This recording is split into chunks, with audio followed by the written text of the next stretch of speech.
আসসালামু আলাইকুম ওয়া রাহমাতুল্লাহ। প্রিয় দর্শক, আজকের ভিডিওতে আমরা আলোচনা করব সূরা ফাতিহার শক্তি এবং কেন এই সূরাকে রহস্যময় সূরা বলা হয় তা জানার চেষ্টা করব। সূরা ফাতিহা, যার অর্থ সূচনা, এটি আল সাবআ বা মাকবুল নামেও পরিচিত।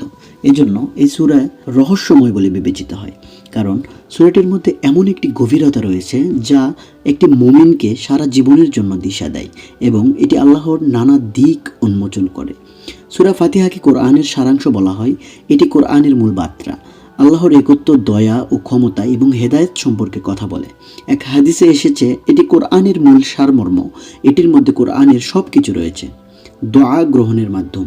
সূরা ফাতিহা আল্লাহ তাআলার কাছে গুরুত্বপূর্ণ একটি দোয়া গ্রহণের মাধ্যম। একটি হাদিসে বলা হয়েছে, যে ব্যক্তি দোয়া করার পূর্বে সূরা ফাতিহা পাঠ করে, আল্লাহ তাআলা তার সব দোয়া কবুল করবেন এবং তার মনের নেক আশা ও নেক মাকসাদগুলো পূরণ করে দেবেন। সুবহানাল্লাহ। হেদায়েত এবং জান্নাতের পথ।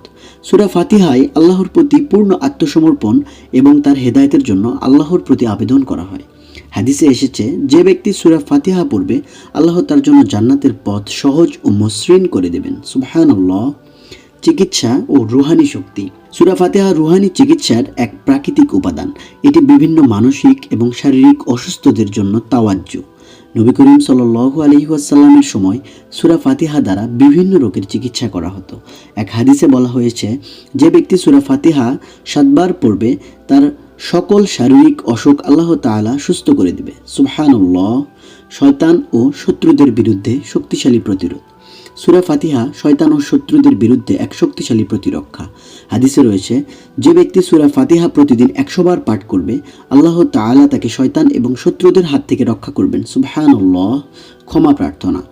এই সূরা আল্লাহর কাছে ক্ষমা প্রার্থনা এবং সাহায্য প্রার্থনার মাধ্যম হিসেবে কাজ করে, যা আমাদের সকল দুশ্চিন্তা ও অসুস্থতা ও মানসিক অশান্তি থেকে মুক্তি দেয়। তাই আমরা যদি সূরা ফাতিহার ফজিলত অনুধাবন করে এবং প্রতিদিন নিয়ম অনুযায়ী আমল করি, তাহলে আমাদের জীবনে অপার শান্তি ও আল্লাহর রহমত বর্ষিত হবে। মহান আল্লাহ তাআলা আমাদের সবাইকে তার সন্তুষ্টি অর্জনের জন্য সহায়তা করুন এবং হেদায়েতের পথপ্রদর্শক হন। আল্লাহুম্মা আমিন। আজ এ পর্যন্তই। ভিডিওটি ভালো লাগলে লাইক, শেয়ার এবং সাবস্ক্রাইব করুন, যাতে পরবর্তী ভিডিও সবার আগে পেতে পারেন।